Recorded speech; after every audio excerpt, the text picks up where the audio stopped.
Bonjour, c'est Yann de créetonsite.com et dans cette vidéo, on va voir ensemble comment installer des mises à jour sur votre blog. Donc, vous voyez ma barre en haut là qui me dit il y a une version de WordPress qui est disponible, pensez à faire la mise à jour. J'ai également ce petit sigle là en haut qui me dit deux mises à jour, donc une mise à jour WordPress et une mise à jour d'extension, de plugin. Alors, je vais cliquer simplement dessus. Et là, il me dit qu'une mise à jour de WordPress est disponible. Est-ce que je vais l'installer en version française ou en version anglaise? Donc à moi de choisir. Et j'ai également une mise à jour de mon plugin, d'un plugin donc, qui est disponible. J'utilise pour l'instant la version 1.4.2 et je peux mettre à jour la version 1.7. Donc je vais cliquer dessus pour voir qu'est-ce qu'il y a dans la version 1.7. Bon, c'est en anglais, je vais vous passer le détail. Mais voilà, c'est très simple de savoir les nouvelles fonctionnalités qu'il y a juste en cliquant dessus. Alors, faites bien attention avant de faire une mise à jour, c'est écrit ici, faites une sauvegarde de votre base de données, de vos fichiers.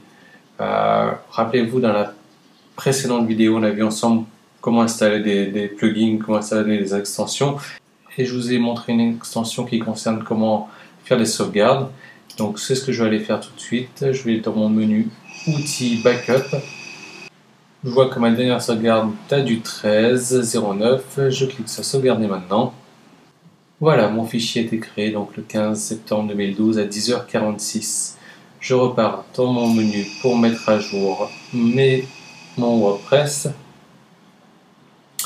Je vais commencer par mettre à jour la version de WordPress, donc en cliquant simplement sur ce bouton bleu. Voilà, il fait tout seul, il installe tout seul. Et il me redirige donc vers la page de WordPress où il me dit que notamment dans la nouvelle version, il y a des problèmes de sécurité qui ont été corrigés et 20 bugs. Donc c'est génial. Je reclique sur mettre à jour les extensions. Alors il faut savoir que mettre à jour les extensions, mettre à jour WordPress, c'est toujours intéressant à faire. Il y a toujours des corrections de bugs, comme il l'a précisé, corrections de petites anomalies. Donc il faut toujours le faire. Par contre, un petit détail à faire attention, c'est notamment quand vous mettez à jour vos plugins. Ici, il me dit j'utilise la version 1.4.2, je peux mettre à jour vers la version 1.7. Et voilà, la compatibilité de ce plugin avec la version 3.4.2 est de 100%. Tant que la compatibilité de la nouvelle version du plugin avec ma version de WordPress n'est pas à 100% compatible, et je vous déconseille de mettre le plugin à jour. Parce qu'il se peut qu'il y ait de nouvelles anomalies justement avec cette nouvelle mise à jour. Donc vérifiez bien la compatibilité de la future version de votre plugin avec votre version de WordPress.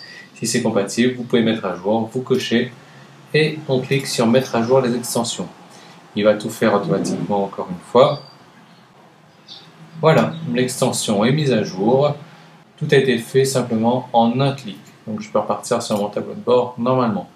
J'espère que cette vidéo vous a plu, je vous remercie de l'avoir suivi et je vous dis à très bientôt dans une nouvelle vidéo.